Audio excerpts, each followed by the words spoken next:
Do you love summer as much as I do? We'll celebrate the end of summer in this video by studying several conversations about your summer. You'll study some important reductions and learn the phrasal verb wrap up, as well as great vocabulary words like opportunity and chaotic. Watch all the way to the end to learn things like what is an extended family versus a nuclear family, and how to use bookend and tied to figuratively.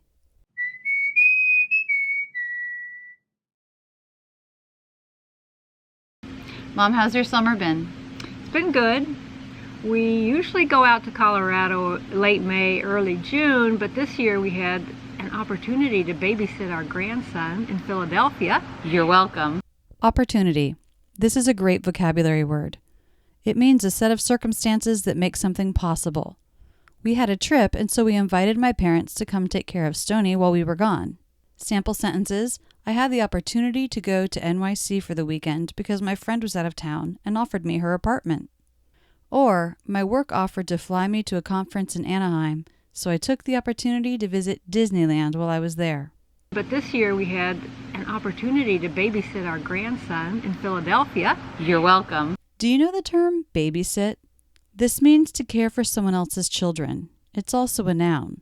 Every month or so, David and I hire a babysitter to watch Stony so we can go out. In the U.S., the term has evolved, and we now use the terms house sitter and pet sitter to refer to people paid to look after our houses or pets while we travel. These can be used as a verb as well. I'm going to house sit for my aunt and uncle for a month while they're in China. But this year we had an opportunity to babysit our grandson in Philadelphia. You're welcome. In late June, so we waited to go out to Colorado until we did that. What are you going to do to wrap up your summer? We're almost at the end here. Wrap up. This phrasal verb means to end something. Notice the W is silent. What are you doing to wrap up your summer? Another example sentence with this phrasal verb. I think we covered everything. Why don't we wrap up the meeting? This verb can also mean to cover something. For example, you might wrap up a gift before giving it to someone. Cover it in nice paper, maybe a bow. When I was at the beach this summer with Stony, he got cold when he got out of the water. I said, "Come here and I'll wrap you up in a towel." Wrap up. What are you going to do to wrap up your summer? We're almost at the end here. Well, we spent a week here in this camp with my extended family. Extended family is different from your nuclear family. A nuclear family is made up of just two generations, a parent or parents, and his or her children. An extended family goes beyond that. Spouses of children, children of children, grandparents, aunts, uncles, etc. I have a vocabulary video that goes over the terms we use for various family members. I'll be sure to link to that video at the end of this video. Well, we spent a week here in this camp with my extended family, and then we're going to go visit some friends in northern Michigan, and then we're going to drive up to Isle Royale National Park, which is an island in Lake Superior. A national park is set aside by the national government for conservation and the preservation of wildlife, and the enjoyment of the people. In the U.S., we have about 60 of these parks. You're looking at some pictures that I've taken while enjoying some of the national parks of the U.S. Then we're going to drive up to Isle Royale National Park, which is an island in Lake Superior. Is there anything else like kayaking or biking, or is it mostly just hiking? It's mostly hiking, although they do have kayaks. Kayak. This word is a palindrome, which means it's spelled the same way forward and backward. Have you ever gone kayaking before? I find it very tiring. Is there anything else like kayaking or biking, or is it mostly just hiking? It's mostly hiking, although they do have kayaks. But I don't think they have bikes out there. You gonna do any swimming, or is it really chilly up there? It's cold. Yeah. It would be really cold. Yeah. Yeah. Did you hear how I described the water in Lake Superior? I said chilly. This is another way to say cold. You wouldn't say chilly for something that was very cold or extremely cold. It's cold, it's not comfortable, but it's definitely not as cold as it could be. It's chilly. You gonna do any swimming, or is it really chilly up there? It's cold. Yeah. It would be really cold. Yeah. Yeah. The water. How's your summer been? It's been great. We started out, one of the things that is fun about our summers is we have David's family's beach week at the beginning of the summer to get things going. And then we have my family's week here at Lake Michigan at the end of the summer. So we have these two really great weeks that sort of bookend our summer and mark it. Nice. Yeah. Bookends. These are objects that you use on a bookshelf to keep your books upright, often one on either side of a set of books. But we can also use this term figuratively. This would be anything that appears on either side of something. Here I'm talking about two vacations that bookend our summer, one at the beginning with David's family and one at the end with my family. We have two great vacations to bookend our summer. So we have these two really great weeks that sort of bookend our summer and mark it. Nice. Yeah. The month and a half or so in between has been pretty chaotic. Chaotic. This word is spelled with CH, but it's pronounced with a K sound. Chaotic. Chaos. Chaotic means disorganized, in turmoil. It often refers to too much going on, being too busy. The month and a half or so in between has been pretty chaotic with getting ready to go on a maternity leave and working extra overtime. We had two terms related to work there. Maternity leave refers to the period of time a woman takes off from work after having or adopting a baby. Paternity leave is the time that a man takes off from work when welcoming a new baby to the family. Maternity. Paternity. Notice in both of these words, the first T is a true T because it starts a stressed syllable. The second T is a flap T because it comes between two vowels but doesn't start a stressed syllable. Maternity.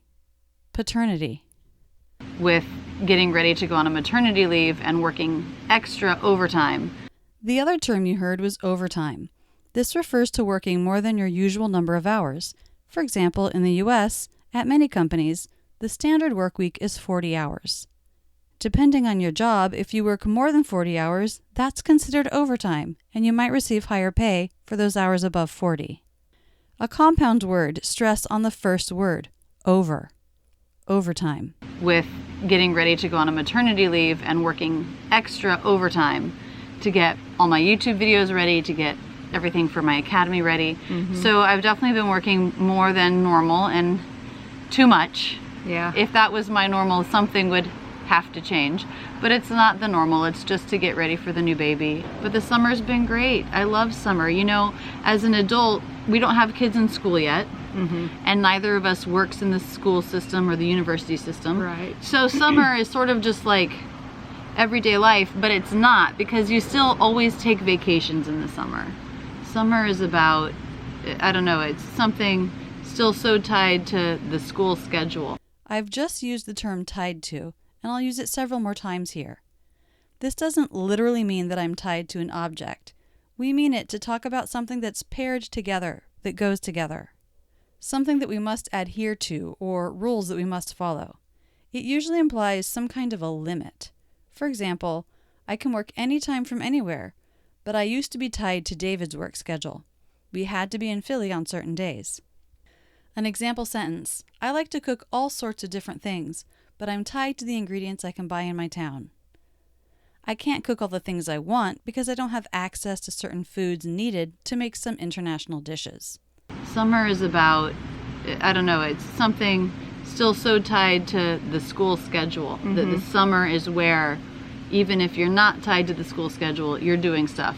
Partly because all of your other family, you know, is tied to a school schedule. Yeah. But yeah, we feel really lucky that we get to take advantage of it with the 2 weeks, with 1 week with each of our families. And Yeah, I hadn't thought about that, but that they're just at the perfect time. Yeah.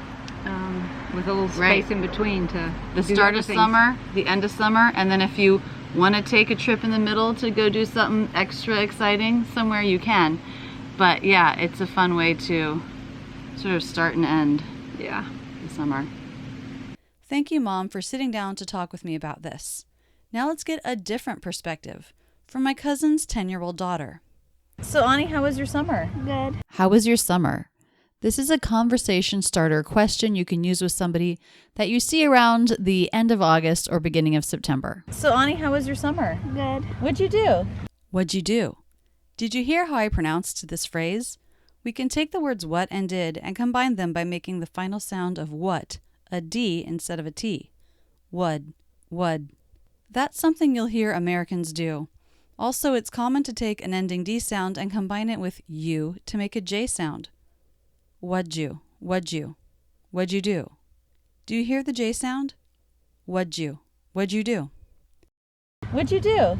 We went to San Francisco and I saw this really cool breakdancing show. Breakdancing. Chances are you know what this is. In New York City, it's common to see fabulous dancers performing on sidewalks and in subways. We went to San Francisco and I saw this really cool breakdancing show. Or seeing that big prison. Alcatraz? Yeah, and the Golden Gate Bridge. Mm-hmm. Alcatraz and the Golden Gate Bridge are two popular sites in San Francisco. Have you ever visited either of them? Or seeing that big prison. Alcatraz? Yeah, and the Golden Gate Bridge. Mm-hmm. You talking about going to camp? Did you go to camp? Yeah, I also went to camp at Everhart. Is it sleepaway? A sleepaway camp is one where you send your kids and they stay overnight, usually for a minimum of a week. This is different from a day camp, which is typically near your home, and where you would send your child during the day only. In the summer in America, when kids aren't in school, it's pretty common to send your kids to camp for families who can afford it. Is it sleepaway? Uh-huh. How long?